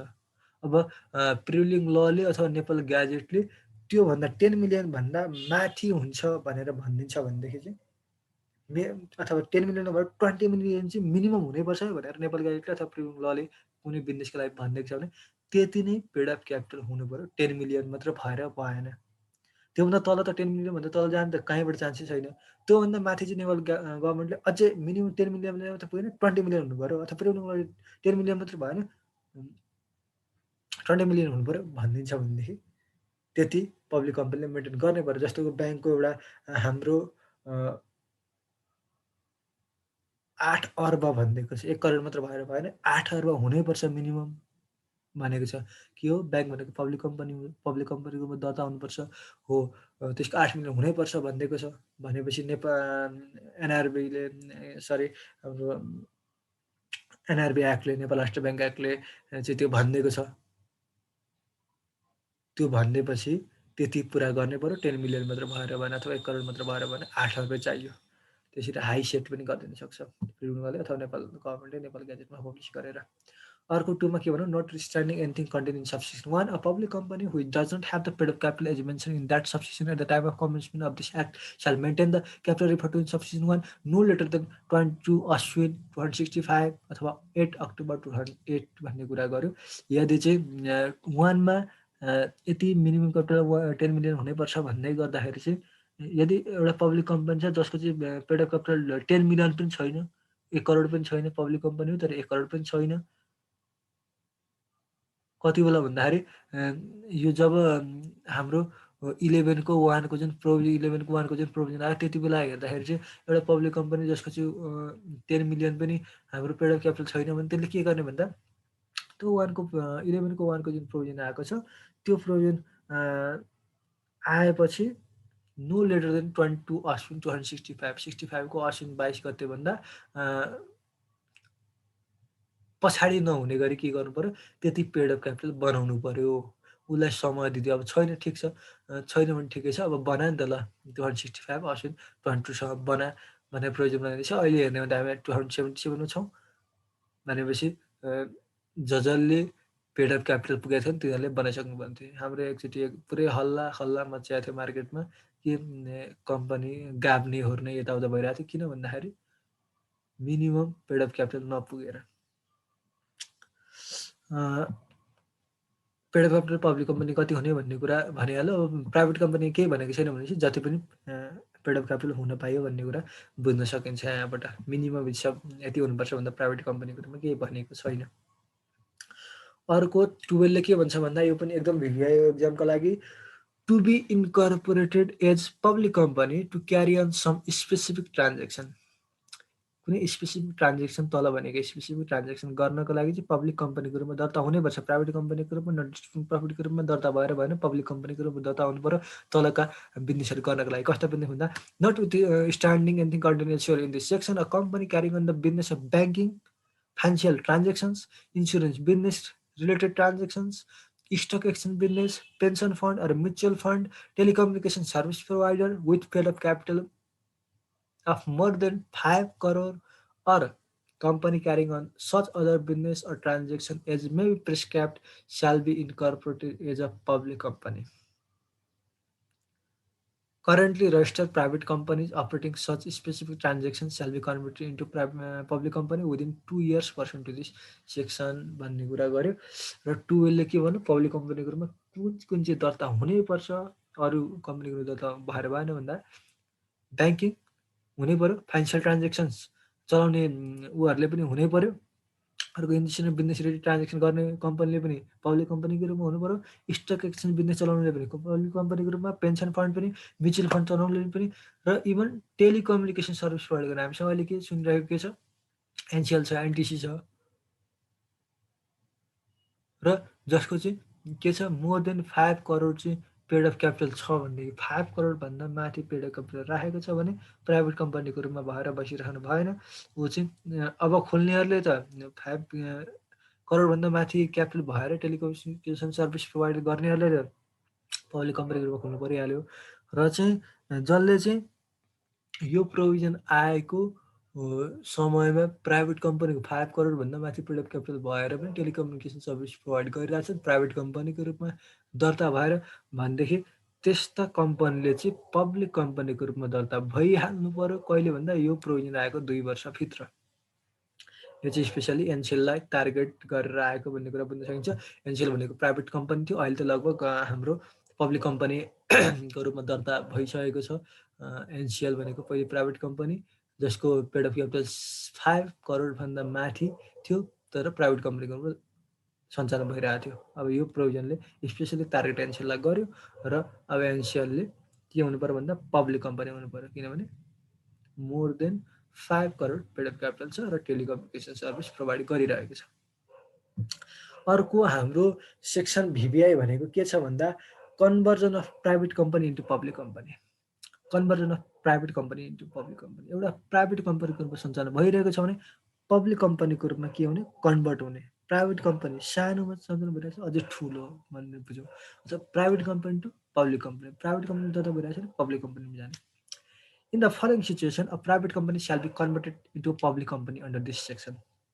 यो सेक्सन अन्तर्गत चाहिँ तलका सिचुएसनहरू आयो भने चाहिँ प्राइभेट कम्पनीले पब्लिक कम्पनीको रूपमा दर्ता हुनुपर्छ भन्ने कुरा गर्यो if the general meeting of the private company by adopting a special resolution decides to convert that the company into public company यदि कम्पनीले एउटा जेनरल मिटिङ अथवा साधारण सभा बसाएर स्पेसल रेजोल्युसन पास गरेर कम्पनीलाई पब्लिक कम्पनीमा कन्भर्ट गर्न चाहन्छु भनेर डिसिजन लिन्छ भने त्यो जेनरल मिटिङले स्पेसल रेजोल्युसन पास गरेर स्पेसल रेजोल्युसन भनेको एटलिस्ट त्यहाँ मिटिङमा उपस्थित भएका मध्ये 75% ले चाहिँ के गर्छन् भन्दाखेरि 75% सेयर रिप्रेजेन्ट गर्नेहरूले चाहिँ के गर्छन् भन्दाखेरि चाहिँ हामी यसलाई प्राइभेट कम्पनीलाई पब्लिक कम्पनीमा लाने भन्छन् भनेदेखि पब्लिक कम्पनीमा जानु पर्यो प्राइभेट कम्पनीलाई पब्लिक कम्पनीमा लाने भनेर डिसाइड गर्छ भने पब्लिक कम्पनीको रूपमा जानु पर्यो प्राइभेट कम्पनी कन्भर्ट हुनु पर्यो provide however that no private company shall be capable of being converted into a public company unless and until it fulfills the requirement to be fulfilled under this act for being a public company तर private company जुन चाहिँ public कम्पनीको रूपमा दर्ता हुने क्यापेबलै छैन भने त्यो त हुन पाएन पब्लिक कम्पनीको रूप हुनको लागि के कुरा क्राइटेरियाहरू फुलफिल गर्नुपर्छ भन्ने कुरा त्यो कुरा फुलफिल गरेर मात्र अथवा त्यो क्यापेबल भएपछि मात्र प्राइभेट कम्पनीलाई पब्लिक कम्पनीमा कन्भर्ट गर्न सकिन्छ अर्को हेरौँ in the circumstances as refer to in clause A क्लजमा जुन स्पेसल रेजोल्युसन पास गरेर 75%ले डिसाइड गरेर कन्भर्ट गर्ने भन्दैछन् भनेपछि the concern private company shall for being converted into public company make an application as prescribe accompanied by a copy of resolution mention in that clause and by the fees as prescribe यदि त्यसरी decision लिइसकेपछि चाहिँ private कम्पनीले के गर्नुपर्छ भन्दा public कम्पनीको रूपमा convert हुनको लागि एउटा एप्लिकेसन जुन प्रिस्क्राइब फर्मेटमा हुन्छ त्यसमा एप्लिकेसन दिनु पर्यो के सहित भन्दाखेरि जुन रेजोल्युसन 75%ले डिसाइड गरेको ल हामी पब्लिक कम्पनीमा जाने भनेर डिसिजन लिए त्यो डिसिजन जुन रेजोल्युसन पास गरेको हुन्छ त्यो डिसिजन पेपर पनि बुझाउनु पर्यो र फिज आवश्यकता अनुसार बुझाउनु पर्यो कहिलेभित्र भन्दा त्यो डिसिजन लिएको स्पेसल रेजोल्युसन पास गरेको 30 डेजभित्र 30 दिनभित्र कसलाई भन्दाखेरि अफिसलाई सिआरओलाई on receipt of the application, अब एप्लिकेसन पाइसकेपछि सिआरओले के गर्ने भन्दा the office shall if the concern private company has fulfilled the necessary requirement for carrying on transaction as a public company, the mention in the company register the contents of conversion of such company into a public company and give a company conversion certificate as prescribed within 60 days. Job application आइसक्छ, जब कुरा क्राइटेरियाहरू फुल गरिएको रहेछ भन्ने थाहा छ सिआरओले भनेदेखि सिआरओले चाहिँ private कम्पनीलाई public कम्पनीमा कन्भर्ट गरेको कुरा रेकर्ड गर्नु पऱ्यो, कन्भर्जनको कुरा रेकर्ड गर्नु पऱ्यो, प्राइभेट टु पब्लिकमा गएको कन्भर्जनको कुरा रेकर्ड गर्नु पऱ्यो र कन्भर्जन सर्टिफिकेट नर्मल सर्टिफिकेट होइन कि एउटा कन्भर्जन सर्टिफिकेट, यो एउटा प्राइभेटबाट पब्लिकमा गएको भनेर कन्भर्जन सर्टिफिकेट के गर्नु पऱ्यो, प्रोभाइड गर्नु पऱ्यो। 60 दिनभित्र रेजुलेसन पास गरेको 30 दिनभित्र के गर्नु पऱ्यो, एप्लिकेसन दिइसक्नु पऱ्यो कसले, कम्पनीले, प्राइभेट कम्पनीले पब्लिक कम्पनीमा कन्भर्ट हुनको लागि, र त्यो एप्लिकेसन आएको 60 दिनभित्र सिआरओले convert गरिसक्नुपर्छ। In the events of conversion of any private company into public company pursuant to this section, the provision applicable to the public company under this act shall be deemed to be ipso facto applicable to that company after the date of such conversion भन्ने कुरा गर्यो। र एउटा private company public कम्पनीमा गएको छ भने, convert भएको छ भनेदेखि पब्लिक कम्पनीको नियम अथवा प्रोभिजनहरू चाहिँ स्वत लागू हुन्छ त्यस्तो कम्पनीलाई कन्भर्जन भइसकेपछि। In the event of the conversion of any private company into public company pursuant to this section, all the assets and liabilities of the private company so converted shall devolve on the successor company. र एउटा private company चाहिँ public कम्पनीमा गइसक्यो भनेपछि हामी balance seat हामी बुझ्छौँ, C student भएपछि ब्यालेन्स सिटमा एसेट र लाइबिलिटी हुन्छ। त्यो एसेट र लाइबिलिटी चाहिँ सो त प्राइभेट कम्पनीको थियो पहिले, अब सो त कसको हुने भयो, इप्सो फ्याक्टो कसको हुन्छ भन्दा सक्सेसर कम्पनी भनेको पछाबाट जुन पब्लिक कम्पनी बन्यो उसको हुन्छ। एसेट लाइबिलिटी जस्ता जस्तै ट्रान्सफर हुन्छ भन्ने कुरा भयो। अर्को अब चाहिँ conversion of public company into private company, अब चाहिँ प्राइभेट, अघि चाहिँ प्राइभेट टु पब्लिक कम्पनी थियो भने अब चाहिँ पब्लिक कम्पनी, ठुलो कम्पनी टु सानो कम्पनीमा कति बेला कन्भर्ट हुने। In the following circumstances a public company shall be converted into the private company under this section. तलका सिचुएसनहरूमा चाहिँ एउटा पब्लिक कम्पनी प्राइभेट कम्पनीको रूपमा दर्ता अथवा कन्भर्ट हुनुपर्छ। If the number of shareholder of the public company becomes less than 7, public company हुनको लागि कतिजना हुनुपर्छ, 7 जना त कमसेकम हुनै पर्छ सेयर होल्डरहरू। तर त्यो 7 जना भइदिएनन् भने, 7 जना भन्दा कम भयो भनेदेखि त्यस्तो केसमा चाहिँ पब्लिक कम्पनीको रूपमा दर्ता भइराख्नु भएन, किनभने 7 जना त हुनै पर्थ्यो, उसँग पब्लिक कम्पनी भन्ने क्षमता छैन, नभएपछि प्राइभेट कम्पनीको रूपमा दर्ता हुनु पर्यो एउटा सिचुएसन त्यसमा। अर्को कस्तो सिचुएसनमा पब्लिकले प्राइभेटमा जानुपर्छ भन्दा, if the public company fails to maintain its paid up capital under section 11, or the paid up capital as referred to in section 11 is not mentioned because of reduction of maintained because of reduction in the capital pursuant to section 57, अलिकति घाँटी खस्के छ। बीमा अर्को कस्तो सिचुएसनमा चाहिँ public company private कम्पनीमा जानुपर्छ भन्दा, यदि सेक्सन 11मा जुन हामीले पब्लिक कम्पनीले यति पेडी क्यापिटल अथवा 10 मिलियन क्यापिटल मेन्टेन गर्नैपर्छ अथवा कुनै स्पेसिफाई त्योभन्दा माथि राख्दैछ भने मिनिमम क्यापिटल त्यो मेन्टेन गर्नुपर्छ भन्ने कुरा जुन छ त्यो चाहिँ मेन्टेन गर्न सकेन। पब्लिक कम्पनीको लागि हुनको लागि त्यति क्यापिटल मेन्टेन गर्नु पर्थ्यो, गर्न सकेन भनेदेखि के गर्ने भन्दा प्राइभेट कम्पनीमा जा, सानोमा झर, अब त्यो क्षमता छैन पब्लिक कम्पनी भने सानोमा झर भनेर कम्पलसरी प्रोभिजन आयो,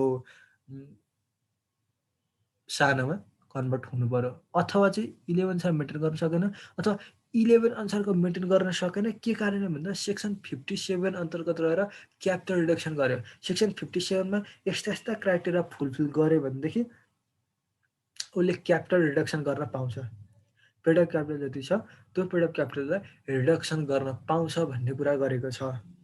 रिडक्सन गर्दाखेरि त कानुन सम्मतै गर्छ, ती क्राइटेरिया फुलफिल गर्नु भनेको कानुन सम्मतै गर्नु हो। 4-5वटा क्राइटेरिया छन्, ती क्राइटेरिया फुलफिल गरेपछि चाहिँ उसले क्यापिटल रिडक्सन गर्न पाउँछ। पहिले 1 लाख थियो भने अब 10,000मा झार्न पाउँछ। हो, त्यो झार्ने कानुन सम्मतै झारे तापनि र पेड अफ क्यापिटल मेन्टेन भएन भने पनि पब्लिक कम्पनी प्राइभेटमा जानुपर्छ।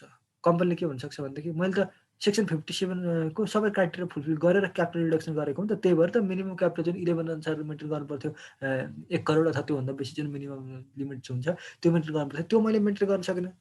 तर 57 अन्तर्गत मैले रिडक्सन गरेको जुन त कानुन सम्मत हो, त्यो गर्दाखेरि पो भएको हो त मेरो क्यापिटल रिडक्सन भएको हो त भनेर कम्पनीले भन्न सक्छ। तर हाम्रो सेक्सन 14 के भन्यो भने त्यसरी तिमी रिडक्सन गर, कानुन सम्मतै रिडक्सन गरे तापनि तिमीले पब्लिक कम्पनीको मिनिमम क्यापिटल मेन्टेन गरेनौ, त्यही भएर प्राइभेट कम्पनीमा कन्भर्ट हो कि त बन्द गर भन्ने कुरा यसले गर्यो। भनेपछि कन्भर्ट हुनु पऱ्यो प्राइभेट कम्पनीमा। In the event of occurrence of circumstances as referred to in subsection 1, the concerned public company shall make necessary amendments to its memorandum of association and articles of association and convert it into the private company within 6 months. र त यी दुईवटा situation आयो भनेदेखि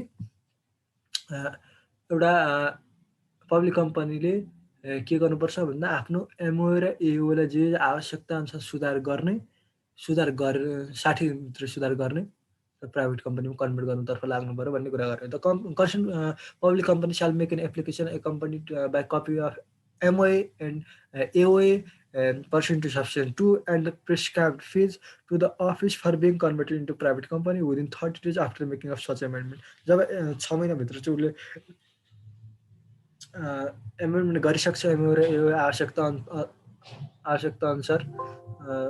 sorry, यो एकछिन हाम्रो battery लो भएको छ, म ब्याट्री चार्ज लगाउँछु। मेरो ब्याट्री लो भएको थियो, मैले चार्जमा लगाएको छु।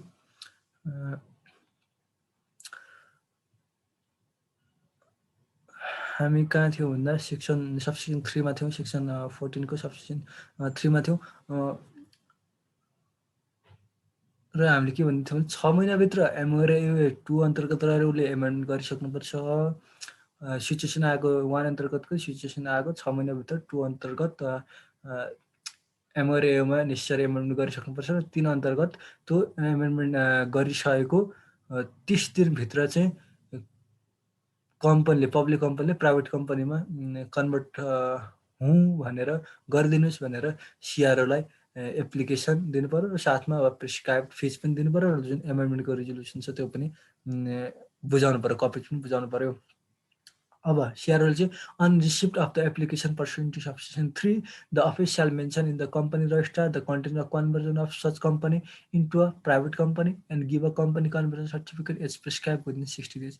र जुन 3 अन्तर्गत एप्लिकेसन आउँछ, सिआरओले चाहिँ त्यो कुरालाई मध्यनजर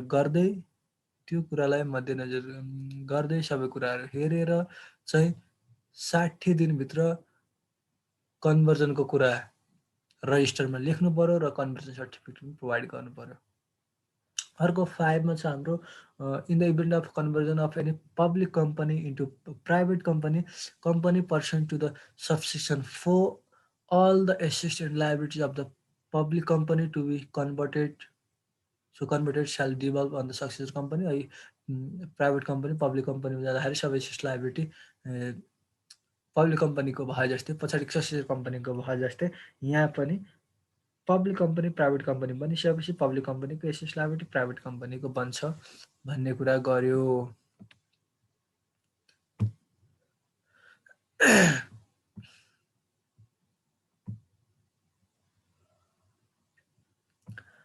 र हाम्रो अर्को भिभिआई सेक्सन भनेको एकैचोटि हामी 14 बाट 17 जान्छौँ। 17 ले के भन्छ भन्दा प्री इन्कर्पोरेसन कन्ट्र्याक्टको बारेमा कुरा गर्छ। मैले आज 17 सम्म एक्सप्लेन गर्ने कोसिस गर्नेछु र बाँकी रहेका भिभिआई सेक्सनहरू अर्को भिडियोमा बनाउनेछु म। र अहिले चाहिँ हाम्रो सेक्सन 17 भनेको लास्ट सेक्सन रहेको छ, प्री इन्कर्पोरेसन कन्ट्र्याक्ट। यसले चाहिँ केसँग डिल गर्छ भन्दा यदि कम्पनी खोल्नुभन्दा अगाडि नै कम्पनी खोल्ने मान्छेले कम्पनीको लागि केही कारोबार गरिदिन्छ भनेदेखि कसरी डिल गर्ने, त्यो कम्पनीले बेयर गर्ने कि नगर्ने, त्यो सम्बन्धी अब्लिगेसन अथवा राइट इन्जोय गर्ने कि नगर्ने, त्यसको अब्लिगेसनहरू फुलफिल गर्ने कि नगर्ने भन्ने कुरासँग सम्बन्धित छ सेक्सन 17। यो चाहिँ हाम्रो डिसेम्बर अस्ति 2020 को डिसेम्बरमा पनि आएको थियो यो क्वेसन। र यसलाई एकदम भिभिआई मानिन्छ यो सेक्सन। फेरि पनि आउन सक्ने चान्स हुन्छ यसको। प्री इन्कर्पोरेसन कन्ट्र्याक्ट पढौँ यसलाई। Contract made prior to the incorporation of company shall be a proposed contract only and such contract shall not be binding on the company. यदि कम्पनी दर्ता हुनुभन्दा अगाडि नै कुनै कन्ट्र्याक्ट गरिन्छ कम्पनीका लागि भनेदेखि त्यो त कम्पनीको लागि प्रपोज्ड कन्ट्र्याक्ट मात्र भयो। यो भ्यालिड कन्ट्र्याक्ट होइन, यो कम्प्लिट कन्ट्र्याक्ट होइन, त्यो एउटा प्रपोज गरिएको कन्ट्र्याक्ट हो। कन्ट्र्याक्ट गर्ने कि नगर्ने त कम्पनीको हातमा हुन्छ। कम्पनी आफै इस्टाब्लिस भएको छैन, आफै जन्मेकै छैन, नजन्मिकनै कन्ट्र्याक्ट गरिदिने, उसले सहमति नजनाइकन त हुँदै हुँदैन। फ्री कन्सेन्ट चाहिन्छ। भ्यालिड कन्ट्र्याक्ट हुनको लागि कन्ट्र्याक्ट एक्ट अन्तर्गत फ्री कन्सेन्ट चाहिन्छ अथवा एक्सेप्टेन्स हुनुपर्छ। अफर गरेपछि एक्सेप्ट हुनुपर्छ। त प्रपोज मात्र हो, त्यसलाई एक्सेप्ट गरेको छैन अथवा फ्री कन्सेन्ट छैन कम्पनीको, नभएपछि यसलाई कम्पनी दर्ता हुनुभन्दा अगाडि गरिएको कन्ट्र्याक्ट के हो? प्रपोज कन्ट्र्याक्ट मात्र हो, भ्यालिड कन्ट्र्याक्ट होइन भन्यो उहाँले। र त्यसले चाहिँ shall not be binding on the company, कम्पनीलाई बाइन्डिङ गराउँदैन। भ्यालिड कन्ट्र्याक्ट नभइकन बाइन्डिङ गराउँदैन, प्रपोज कन्ट्र्याक्टले बाइन्डिङ गराउन सक्दैन। भ्यालिड कन्ट्र्याक्ट हुनुपर्छ बाइन्डिङ गराउनको लागि, त्यही भएर यसले बाइन्डिङ गराउन सक्दैन। टुले के भन्छ? If prior to the incorporation of company any person carries on any transactions or borrows money on behalf of the company, such person shall be personally liable for any contract related with the transaction so carried on subject to subsection 3। टुले के भन्छ? Subsection 3 लाई ध्यानमा राख्दै, त्यसलाई चाहिँ ध्यानमा राख्ने र चाहिँ कुनै पनि मान्छेले कम्पनीको बिहाफमा ट्रान्जेक्सन गरिदिन्छ अथवा कम्पनीका लागि मनी बरो गर्छ, मनी उधारमा लिन्छ, लोन लिइदिन्छ भनेदेखि त्यस्तो मान्छे पर्सनली आफै लायबल हुन्छ। कम्पनी त दर्ता भएको छैन, इन्कर्पोरेसन त भएको छैन, हुनुभन्दा अगाडि नै उसले त्यसरी कम्पनीको नाममा लोन लिन्छ, कारोबार गर्छ भनेदेखि त्यसको लागि लायबल को हुन्छ भन्दा त्यो कारोबार गरिदिने मान्छे पर्सनली आफै लायबल हुन्छ, कम्पनी लायबल हुँदैन। तर 3 लाई चाहिँ ध्यानमा राखेर है भन्दै छ। अब 3 मा के छ त्यो कुरा पनि हेर्छौँ। नत्र भनेदेखि त कम्पनी दर्ता नभइकनै त्यसको नामबाट कारोबार गरिदिने, त्यसको नामबाट लोन लिइदिने, मनी बरोज गरिदिने हो भनेदेखि त म कम्पनी दर्ता गरेको छैन, कम्पनी दर्ता गर्नेवाला छु, म त्यसको नामबाट के लिइदिन्छु? लोन लिइदिन्छु। अनि पर्सनली लायबल म नहुने भयो त कम्पनी लायबल हुन्छ। अब म कम्पनी खोल्छु त्यो लायबल हुन्छ भनेर लोन लिने, खाने त्यो गर्न थाल्यो भनेदेखि त कसले मान्छ? त्यही भएर यो प्रोभिजनले सिधै के भन्यो भन्दा कम्पनी दर्ता भएको छैन, तिमीले कम्पनीको लागि कारोबार गरिदेऊ भनेदेखि तिमी आफै लायबल हौ, कम्पनी दर्तै भएको छैन। त्यस्तो गर्न पाए त कति आनन्द। तर 3 लाई चाहिँ ध्यान दिनु भनेको छ। 3 लाई के कुरामा ध्यान दिने हेरौँ। If within the time mentioned in any transactions, if within the time mentioned in any transactions or within the reasonable time after the incorporation of a company, the company through its act, action or conduct, except any act, action or conduct, except any act, action or borrowing done or made prior to the date of authorization to commence this transaction or endorses such act or action, that transaction shall be binding on the company and the other contracting party, and the person carrying out such act to action shall be released from the personal liability to be bound pursuant to section 2 भन्ने कुरा गरे। यदि चाहिँ त्यो कारोबारमा ट्रान्जेक्सनमा mention गरिएको टाइमभित्र जुन pre इन्कर्पोरेसन हुनुभन्दा अगाडि कम्पनीको लागि कोही मान्छेले कारोबार गरिदिएको छ अथवा कन्ट्र्याक्ट गरेको छ, त्यो कन्ट्र्याक्ट त्यो कारोबार गरिएको त्यो कन्ट्र्याक्टमा लेखेको टाइमभित्र अथवा चाहिँ कम्पनी इन्कर्पोरेट भएको एउटा रिजनेबल टाइमभित्र चाहिँ त्यो कम्पनीले के गर्छ भन्दाखेरि उसका लागि त्यो मान्छेले गरिदिएको कन्ट्र्याक्टलाई एक्ट, एक्सन र कन्डक्टको थ्रुबाट चाहिँ आफ्नो एक्ट, एक्सन र कन्डक्टको थ्रुबाट एक्सेप्ट गर्छ। केलाई भन्दा उसका लागि गरेको एक्ट, एक्सन अथवा कन्डक्टलाई चाहिँ एक्सेप्ट गर्छ अथवा उसको लागि गरेको बरिङ डन गरेको कुरालाई चाहिँ एक्सेप्ट गर्छ अथवा चाहिँ त्यो कुरालाई इन्डोर्स गर्छ भनेको साइन गर्छ, यस आई बेयर भनेर साइन गर्छ भनेदेखि कम्पनीले त्यसरी गर्छ भनेदेखि आफ्नो ठप्प लगाउँछ, छाप लगाउँछ भनेदेखि कम्पनीको लागि कारोबार गरिदिने मान्छे त्यहाँबाट त्यो कन्ट्र्याक्टबाट डिस्चार्ज हुन्छ र त्यो मान्छेले अर्को पार्टीसँग जोसँग कन्ट्र्याक्ट गरेको थियो त्यो पार्टी र अब कम्पनी के हुन्छन्? कन्ट्र्याक्टका पार्टी हुन्छन् र त्यस अन्तर्गत पाउने राइट र त्यस अन्तर्गत फुलफिल गर्नुपर्ने लायबिलिटी कसले फुलफिल गर्छ भन्दाखेरि कम्पनीले गर्छ र त्यो थर्ड पार्टीले जसले चाहिँ एउटा मान्छेले कम्पनीको बेलामा अर्कोसँग कारोबार गरिदिएको थियो भनेपछि यो मान्छे कारोबार गरिदिने मान्छे डिस्चार्ज हुन्छ, बाँकी रहेको कम्पनी अर्को मान्छेसँग बाइन्डिङ हुन्छन् त्यो कन्ट्र्याक्ट अन्तर्गत। त्यही भएर 2 मा पर्सनली लायबल हुन्छ भने तापनि 3 ले चाहिँ के भन्यो भने यदि एक्ट, एक्सन र कन्डक्टको थ्रुबाट अथवा इन्डोर्समेन्टको थ्रुबाट चाहिँ एक्सेप्ट गरिदिन्छ त्यो कुरालाई कम्पनीले भनेदेखि चाहिँ कम्पनी आफै लायबल हुन्छ। एउटा फर्निचर किनिदियो, फर्निचर कम्पनी इस्टाब्लिस हुनुभन्दा एउटा मान्छेले प्रमोटरले फर्निचर किनिदिएला कम्पनीको लागि, अब त्यसको लागि पैसा तिर्नु पऱ्यो। कम्पनीको नाममा भनेर उसले एग्रिमेन्ट गरेको छ भने कम्पनी इस्टाब्लिस भइसकेपछि अब उसको एक्सनबाट, कन्डक्टबाट त्यसलाई एक्सेप्ट गरेको भनेको के हो भन्दाखेरि यदि त्यो फर्निचर चाहिँ अफिसमा राखेर त्यही कम्पनीको अफिसमा राखेर अफिस सञ्चालन भइरहेको छ भने त्यो कम्पनीले आफ्नो एक्ट अथवा एक्सन अथवा कन्डक्टको थ्रुबाट एक्सेप्ट गरेको त्यो मेरै लागि हो भनेपछि त्यसको पैसा तिर्न, फर्निचर सपलाई पैसा तिर्न को लायबल हुन्छ भन्दा कम्पनी। यदि फेरि कम्पनीको अफिसमा त्यो फर्निचरै युज भएको छैन, किनेर त ल्यायो कोही मान्छेले कम्पनीको नाममा भनेर, तर कम्पनीमा युजै भएको छैन भने उसले एक्सेप्ट गरेको छैन, युजै गरेको छैन, उसको एक्ट, एक्सन, कन्डक्टबाट एक्सेप्टै गरेको छैन अथवा इन्डोर्समेन्टै मैले लिन्छु भनेर पनि भनेको छैन भनेदेखि त्यस्तो बेलामा चाहिँ पर्सनली 2 अन्तर्गत रहेर त्यो कारोबार गरिदिने मान्छे लायबल हुन्छ। तर उसले फर्निचर आफूले युज गरेको छ भने कन्डक्टको थ्रुबाट उसले एक्सेप्ट गरेको मानिन्छ र कम्पनी लायबल हुन्छ। अझै यहाँनिर केस के आउन सक्छ भने जस्तो 10 लाखको चाहिँ फर्निचर चाहिँ कम्पनीको नाममा किनिदियो एउटा मान्छेले, प्रमोटरले र 5 लाख बराबरको मात्रै फर्निचर कम्पनी युज भयो, 5 लाख आफूले पर्सनल घरमा युज गर्यो भनेदेखि के गर्ने भन्दा त्यो प्रमोटरले 5 लाखको आफूले पर्सनली बेयर गर्छ, 5 लाखको चाहिँ कम्पनीले बेयर गर्छ। किनभने 5 लाख बराबरको फाइदा त कम्पनीले पनि खाएको छ, आफूले जति बराबरको फाइदा खाएको छ त्यति बराबरको त उसले कम्पेन्सेट गर्नुपर्छ भनेर हामी कन्ट्र्याक्ट अन्तर्गतको एउटा यो प्रोभिजन हो, प्रिन्सिपल हो।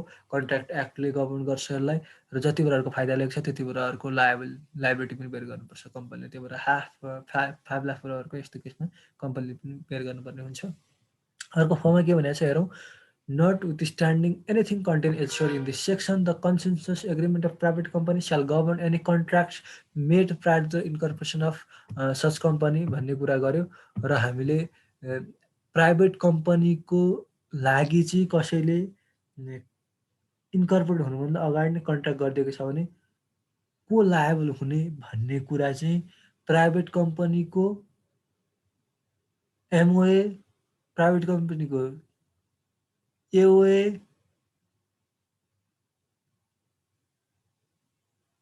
सरी त्यसमा जे भन्दा पनि यसले चाहिँ सेक्सन 4 ले के भन्यो भन्दाखेरि प्राइभेट कम्पनीको कन्सेन्सस एग्रिमेन्टमा जे लेखिएको छ त्यही अन्तर्गत रहेर गभर्न हुन्छ, प्राइभेट कम्पनीको कन्सेन्सस एग्रिमेन्ट जुन छ सेयर बिच भएको अनएनिमसली भनेर भनेको थियो हामीले, सर्वसम्मतिले पारित भएको एग्रिमेन्ट छ त्यो एग्रिमेन्ट अनुसारै गभर्न हुन्छ। कसले बेयर गर्ने, कसले नगर्ने, कम्पनीले बेयर गर्ने कि पर्सनले बेयर गर्ने कि के गर्ने भन्ने कुरा भनेपछि हामीले माथिसँग कम्पनी भनेर भनिरहेका थियौँ। कम्पनीको लागि गरिएको कारोबार कम्पनीले एक्ट, एक्सन, कन्डक्टबाट यसो गर्छ भने मात्र, नत्र भनेदेखि पर्सनली लायबल हुन्छ भनेर कम्पनी मात्र भनिरहेको थियो। कम्पनी त 3 किसिमको हुन्छ नि, एउटा प्राइभेट, पब्लिक र अर्को कम्पनी नट डिस्ट्रिब्युटिङ प्रफिट हुन्छ। हो, अब प्राइभेट कम्पनीको केसमा चाहिँ कन्सेसन एग्रिमेन्टले जे भन्छ त्यही अन्तर्गत चल्नु पऱ्यो को लायबल हुने भन्ने कुरा, नत्र भने त्योदेखि बाहेकको कम्पनीको केसमा चाहिँ अथवा पब्लिक कम्पनीको केसमा चाहिँ माथिका 3वटा प्रोभिजन लागु हुने भए पर्सनल लायबल हुने भयो जबसम्म सेक्सन 3 अन्तर्गत कम्पनीले एक्सेप्ट गर्दैन। र एक्जाममा क्वेसन आयो भनेदेखि हामीले कि त माथि 3वटा सेक्सन लेख्दाखेरि पब्लिक कम्पनी भनेर लेख्दै जानु पऱ्यो, प्रोभिजन लेख्दै जानु पऱ्यो, नत्र भने माथिको प्रोभिजन लेखेर तलको 4 लाई तर प्राइभेटको यसरी कम्पनी माथि लेख्ने र तल प्राइभेट कम्पनीको यस्तो हुन्छ भनेर भन्दा पनि हामीले सक्यो। त्यसरी एन्सर दियो भने चाहिँ राम्रो मार्क्स आउने सम्भावना हुन्छ। र यसरी हामीले सेक्सन 17 सम्म पढ्यौँ कम्पनीज एक्टको। योदेखि बाहेक हामी अर्को भिडियोमा पढ्ने नै छौँ। भिडियो कस्तो लाग्छ सल्लाह सुझाव दिन नबिर्सिनु होला। यो चाहिँ सिए स्टुडेन्टहरूलाई केही फाइदा होस् भन्ने उद्देश्यले बनाइएको भिडियो हो। फेरि म अर्को भिडियोमा भेट्नेछु। हस्, thank you so much, by by.